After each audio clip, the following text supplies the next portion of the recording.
अस्सलाम वालेकुम YouTube global के नाज़रीन, मैं हूं आपका मेज़बान अमानुल्लाह क़ाइम खानी। नाज़रीन, उम्मीद करता हूं कि आप सब खैर वाफ़ियत से होंगे। इस वक्त आपको एक्सक्लूसिव लाइव मनाज़र दिखा रहे हैं सिंध के बच्चों के, सिंध के नौजवानों के, सिंध के बुज़ुर्गों के, जो इस वक्त नवाब शाह में साद हुसैन रिज़वी साहब के लब्बैक या रसूलुल्लाह कॉन्फ्रेंस में शिरकत करने के लिए नवाब शाह जा रहे हैं। इस वक्त आपको लाइव मनाज़र नवाब शाह जाते हुए आपको लाइव मनाज़र दिखा रहे हैं। हमारे साथ रहिएगा और वीडियो जो है उसे आखिर तक ज़रूर देखिएगा।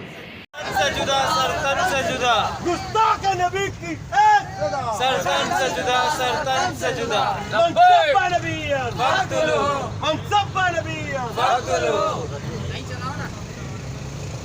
ताजदार खत्म नबूवत जिंदाबाद जिंदाबाद ताजदार खत्म नबूवत से जुदा सरतन से जुदा गुस्ताख नबी की एक सदा सरतन से जुदा सरतन से जुदा मनसब नबीयन फक्तुलू मनसब नबीयन फक्तुलू